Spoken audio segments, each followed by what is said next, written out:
In 1949, David Shacker's life was irrevocably transformed.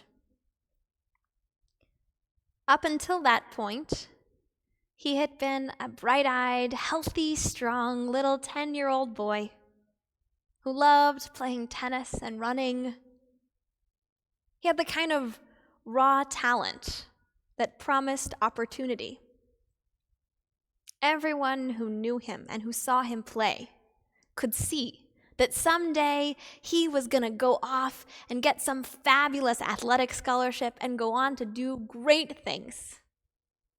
And they could not wait to see him succeed. But that all changed in 1949. In 1949, David came down with polio. And instead of spending the year outside in the sunshine playing with his friends, he spent it cooped up in St. Giles Hospital, doing physiotherapy and treatment with a group of other boys who were similarly struggling with polio. He survived. He made it through, but not unchanged. His left arm, which had formerly been his throwing arm, was impaired. He could still run, but not the same way he once could, and though he could move around, he could function normally. He certainly could not function in the extraordinary way to which he was accustomed. Out of necessity, he stepped off of the sports field and into the newsroom. He became the editor for his high school newspaper's sports section and followed that dream to Cornell, where he made lots of wonderful friends, with whom he was sitting one day in the Figaro Cafe in Greenwich Village when in through the door walked his future wife, Maxine. She would become not only his love, but his business partner and best friend. Together they moved to Toronto, where Maxine co-founded a school of advertising called Max the Mutt College of Advertising. What a great name. And David did the advertising and marketing for that program and then became a song lyricist and then recently a children's book author. They raised their daughter together and are now very happy grandparents. Throughout his whole life, David Shacker has kept one tattered, old, black and white photograph. In it, you see him as a bright-eyed 10-year-old boy at St. Giles Hospital. He's got his hand outstretched, and he's shaking the hand of Gil Hodges, dressed up as Santa. Now, you might think that David Shacker has kept this picture over 72 years through moves across countries, through decades and breakups and loves and joys, because it pictures him in one of the happiest moments of his life there, meeting his hero. The boys all knew it was Gil Hodges.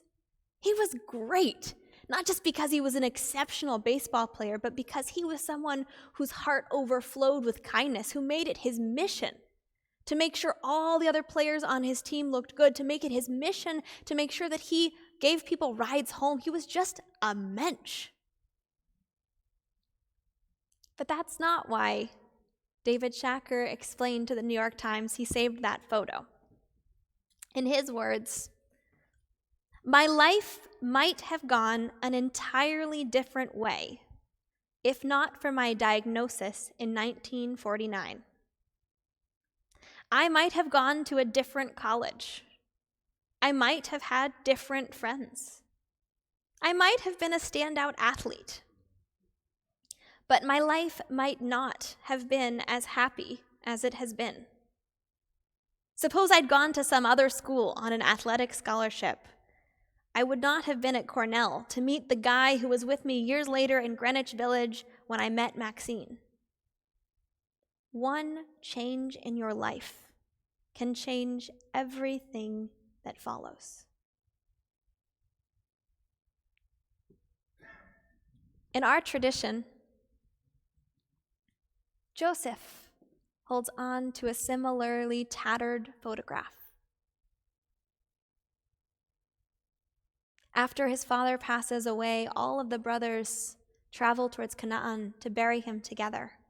And on their way, they pass by the pit in which his brothers threw him so long ago. There, Joseph stops, walks away from his brothers, and up to that pit in quiet contemplation.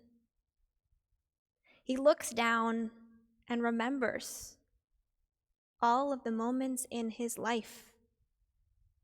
He remembers the challenge and struggle of his childhood. He remembers the cruelty of his brothers throwing him into this pit, being sold into slavery, going down to Egypt, being bought and treated by some nincompoop who never really saw him, and then falsely accused and thrown into prison, and then languishing there in prison for years until finally he comes out, interprets a dream, and saves an entire nation from famine, and then being reunited with his brothers. All of that started at this pit.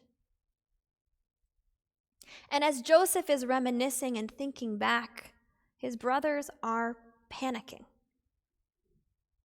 They're so worried that he's going to see this pit and remember what they did to him and become angry and retaliate and attack them. But the rabbinic voice says no. Joseph was just doing what everyone's got to do. Verach alav. Kamo shechayav adam levarech al makom she'asa lo nes. He was blessing that pit, that hole in the ground, like every person is required to do when they come upon the place in which there was performed a miracle on their behalf.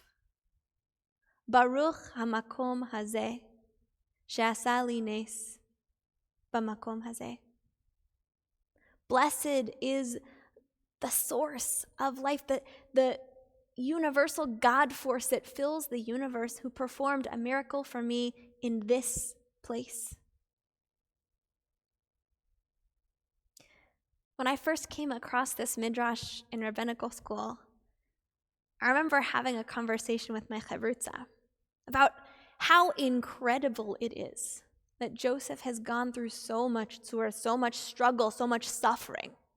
And he comes back to the hole, to the pit, to the lowest point in his life, and he's able to offer a blessing. But this year, as I was rereading the Midrash, what struck me was not Joseph's amazing capacity for forgiveness, for his capacity to see beyond his own struggle. What struck me was the dry voice of the Midrashic author. Kamo shechayav adam. Joseph wasn't special. He was doing what everyone's got to do, what everyone does. So I want to ask, is that true? Do we do that? As you reflect on your life, do you go back to those lowest pits and imagine the blessing that came out of them? Do you ever see the good in your life as a direct consequence of the worst thing that ever happened? Maybe consciously. I think more likely, though, there's a place where it exists in all of our subconscious. Last week, I was sitting downstairs in classroom 2. Across from me were the adults from the 2 Afghan families we're supporting, and their adorable 3-month-old baby, who was very cute. Next to them sat the translator, and beside me sat 3 volunteers from our core team. We could hear from across the way the very happy voices of their 5-year-old and 2-year-old little girls playing in the Hausman activity room with one of our volunteers. Ostensibly, we were there to go over a few things, to share with them they'd just been awarded their benefits, to go over how much they'd received and how to use them, and to talk with them about their long-term goals as they build a life here in Boston. But before we could start, Malyar, our translator, shared that we had some explaining to do. The families were confused about who we were. When they were living in Afghanistan, the American military offered so many empty promises. They made it seem like they were going to arrive here and there was going to be a golden carpet of opportunity and beautiful homes and everything they would need, and it was just going to be magically appearing like that. Getting out was rough, and they finally got out and they got on a plane and they got here. But they didn't land in a beautiful home ready to go. They landed on a cold, impersonal American military base. And they didn't know how long they were going to be there, and they were all cooped up in this strange surrounding that they couldn't really relax in, that wasn't a home, that wasn't going to be their home, and they had no idea where they were going. And they didn't speak the language, and every day people were coming and going and telling them what to do. And finally, they get on a plane to a place they don't know, and they land in the Boston airport, and they don't speak the language, and they have to somehow find their caseworker there without knowing how to read any of the signs, without anyone there speaking their language. And they make it through, and they find this person who arrives with a translator. It's the first time they've been able to speak with someone since they landed at the airport.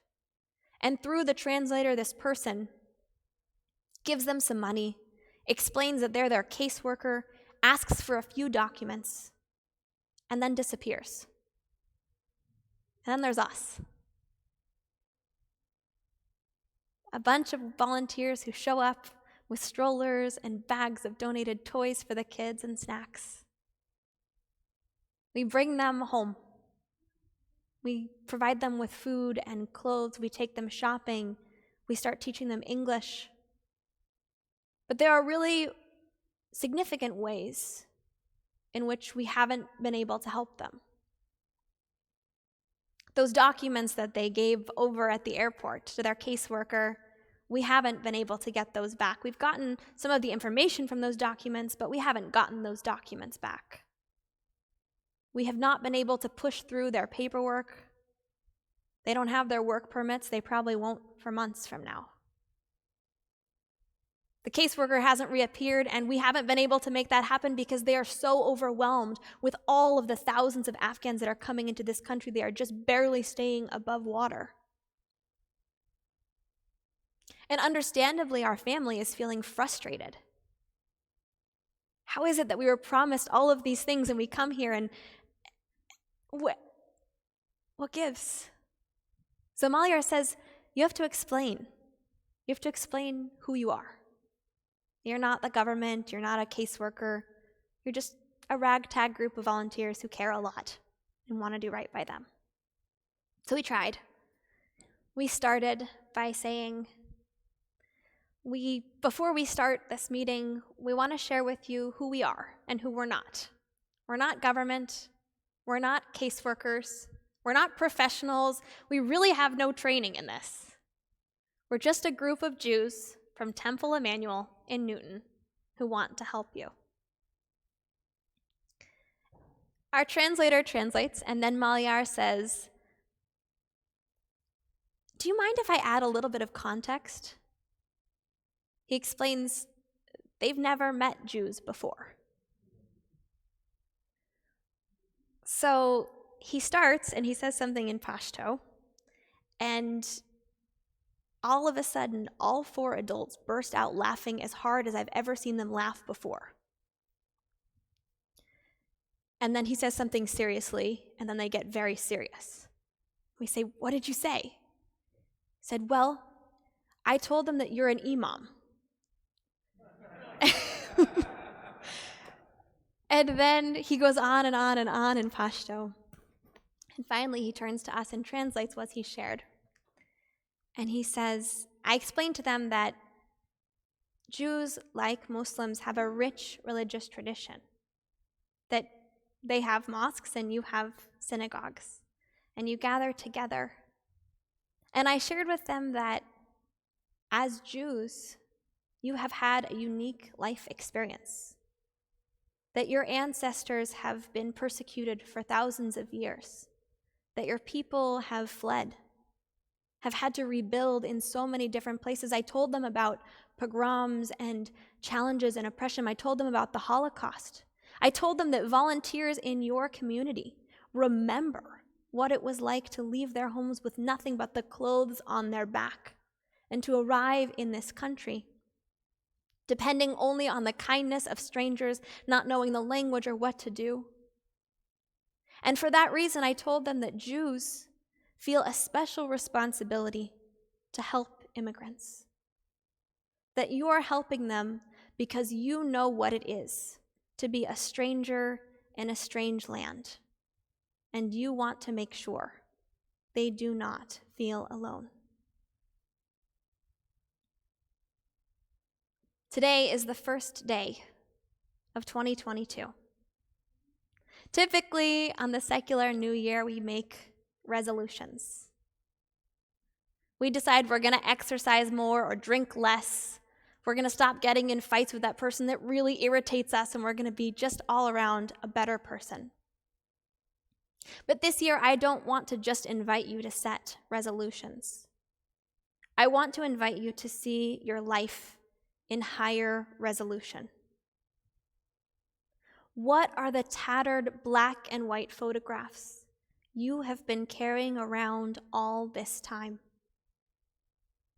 Where are the pits in your life in which God has made blessings for you? And how are you channeling that blessing forward in this new year?